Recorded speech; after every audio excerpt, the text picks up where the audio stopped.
Today, unfortunately, well, it's a rather sad day. Let me explain why. This is one of my first dream bikes, the BMW S1000RR I got May 18th of 2024. Another one of the most recent is my 2022 Honda Drum, which is fully built and stumped out. And this is my 2017 YZ250F, which I'm turning into a supermoto build. So if you guys want to be a part of that and choose literally everything on the bike, from the rims to the fairings to the graphic kit, literally everything, go to my Instagram. I'll be holding polls on the broadcast channel so you guys get to decide what this bike ultimately looks like. And we still have the e-bike, the Talaria, which still needs a new rear brake because I ended up looping on it not long ago. And last but not least, my 2005 Gixxer 750, which ultimately built, I guess, everything that I have right now.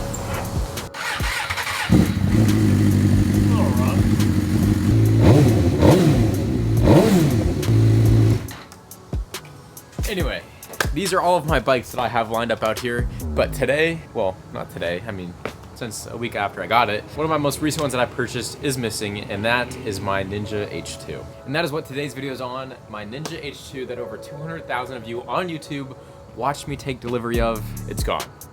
I no longer have my second dream bike, my H2. It was a mess, and I'm gonna explain to you where it was at because, well, technically I've had it for over 60 days, and I made one video on it, so I've got some explaining to do. On August 10th of 2025, this Ninja H2 was sitting literally right here in my driveway, and now it is no more, but we still have all of these, which I'm not complaining about. So like I said, 59 days ago, I took delivery of this bike right here, my dream bike, the Ninja H2, the bike that everybody wants when they first start getting into bikes and they learn about bikes, and they just absolutely gravitate towards the H2 because, well, I mean, I don't blame them. It's a beautiful bike. It was here, and it was gone. To start, I'd just like to say there's no animosity, there's no hard feelings, there's no bad blood between the dealership and I, what I bought it from. Everything has been solved and worked out, and we're still working on actually turning this into a good thing. But yeah, the H2 that I got, the day I took delivery of it, I didn't know about any scratches on it until the delivery driver dropped it off and pointed out and said, these are the 3 scratches that I found on the bike. That was a little bit upsetting because I just spent $24,000 on my dream bike thinking that it was in great condition,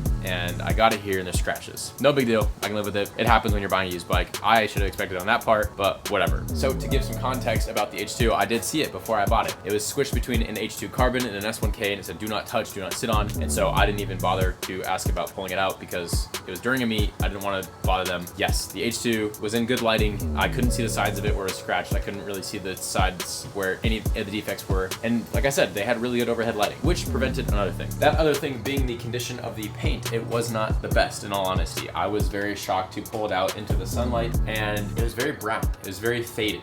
You could see where the sticker had been on the tank. It had peeled off and it showed clear paint underneath. Everything else around there looked like it had been stained, or someone tried to use a harsh cleaner on it and didn't clean it properly. And so that was kind of my first, kind of wish I would have seen this a little bit better in the dealership, which again, completely my fault. But regardless, we go on. I got the bike. I was able to go ride it that entire, well, at least the first hour or two that I got it. I was out riding the bike because I was so ecstatic to get it. How could I not? I just got my dream bike. You guys saw me. I went and surprised my mom. I went and surprised Kenny. I went and surprised my friends. But you guys watched me go surprise everybody with this dream bike of mine that I was so excited to get. And I decided to, after that, go home and just hang out, right? I didn't ride the bike. I let it sit. I didn't ride it for that long during the time that I did take it out to go surprise everybody. But I rode it for a good amount of time. Brought it home. I hung out at home the rest of the day. Sunset came around. Dude, I'm gonna go celebrate. I'm gonna go get some food on the new bike. I'm gonna go hang out with it. I'm gonna go ride it some more and just enjoy it. I mean, I just got my dream bike. I gotta go enjoy this. And so that's literally what I did. I ended up taking my H2 down to Freddy's actually to go eat. And it's just me. It's just me riding the bike.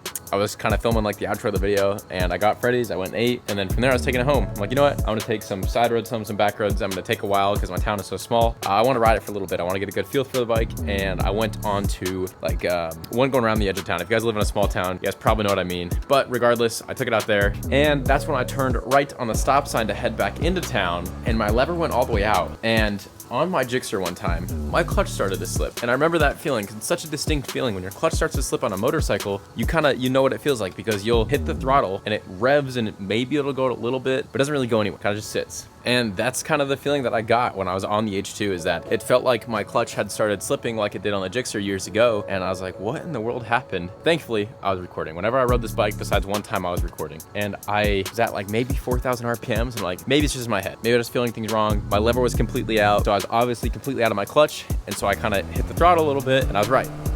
It jumped on me. like the clutch just dumped on. When it comes to a clutch on a motorcycle, you have hydraulic clutches and then you have just like a cable clutch, right? So on the BMW here, when you pull the clutch in, obviously it pulls the cable, it releases, it separates your clutch plates, you can switch gears and whatever, and you release it again and you start rolling. On the H2, it has a hydraulic clutch, which has a little reservoir up here, similar to your brake fluid, just a lot smaller. So when you pull your clutch in, it'll pressurize the fluid, send it down and push and release your clutch plates like you would normally do. And then you release your clutch lever like this, and all of the fluid comes back up right into your reservoir. However, on my H2, when I would release the clutch, the lever would go completely out and the fluid would stay in and stay pressurized, which was a problem because that allowed the bike to dump the clutch on me whenever it seemed fit. And in all honesty, on a bike like the Grom, you'd probably just end up doing a small wheelie if you're even going fast enough. It might not even do anything. It might just kind of sound funny for a little bit and burn your clutch. But when you're riding 1,000 cc's and it's supercharged, it's a bit bigger of an issue than just a clutch slipping. And so, yeah, basically my clutch slipped on me. I didn't like that at all. Maybe it was a one-time thing. Maybe it is just having a bad clutch and the dealership didn't get it. I can just have them install a new one because this shouldn't be an issue, whatever. Rode it to the gas station, turned the bike off, and that's when I noticed the second issue, or really the main issue, but just visible. When I would squeeze the clutch in, the fluid would pressurize, it pushed the clutch rod in and separate my clutch plates. It would do the whole clutch thing. It would work like a clutch. When you released it, that's when the issues started to show because, like I said, the fluid would stay in, the lever would then not release properly. So it released about 50% of the way and 100% of the way, meaning you couldn't release it smoothly. You just had to hope that you were getting enough speed to be able to roll. Or you would release it all of the way, but the lever would be out and the fluid would be in. So therefore, your clutch lever is out, your fluid is in, so you're basically in neutral and the bike gets to decide when it wants to put you into gear. That's just how it was. And so riding any bike like that obviously is an issue, like having the clutch slip on this is quite scary. But then as I started to ride it, it was hard to make it home. I couldn't really make it back to the house because I couldn't release the clutch smoothly until the bike cooled down. And yes, this was only a problem when the bike would heat up. When it got up to temperature, that's when all these problems started arising. Clutch was not good. Clutch was pretty cooked, needed all new parts. And so I was contacted the dealership and I was like, hey, this is not cool. How can we fix this? I don't really want to send the bike back. So it was a few options. I ended up finding a place here that worked on hydraulic clutches and I could send it in, get it done, easy, right? And that was gonna be in about 5 days. And on the weekend, I wanted to take it up to Lincoln and Omaha area to kind of show the bike off to some friends and just be like, hey, check it out. You guys can sit on it, check it out, whatever. I'll start it up for you, I'll rev it so you can hear the supercharger flutter because beautiful, it's beautiful. So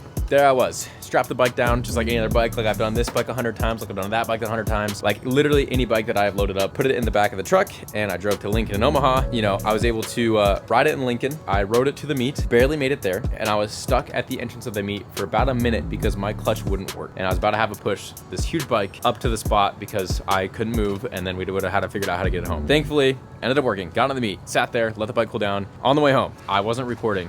I should have. The tire spun on me. The bike almost threw me off. It gave me whiplash multiple times. I had to basically just pray I'd hit green lights. I was contemplating running them. I almost lane split. I had to run stop signs just to make it back. So there I was, stuck with my clutch not working in the middle of Lincoln. It stalled on me because obviously I wasn't going fast enough when the clutch released.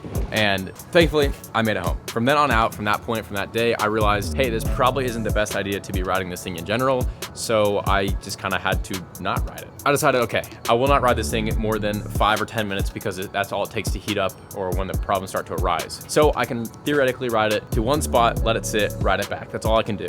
And that's when a meet was going on in Omaha and I was in Lincoln. So I packed up, headed out to Omaha to my buddy's place, and we decided that we're gonna ride that 10, 15 minutes down the road to the meet. There's literally 3 stoplights. I'll be good. The bike won't be heated up by then. I shouldn't have any problems. Getting there, no problems. Made it just fine. Bike ran fine. No clutch problems because like I said, it was already cooled down. It had been such a short amount of time. I really had nothing to worry about. Got to the meet, hung out, let the bike sit for 2-3 hours. It was there for a while. And at that point, the bike should have cooled down. I shouldn't have had any more clutch problems. And I thought I was in the clear. So after the meet was over, got on the bike, started having the problems again.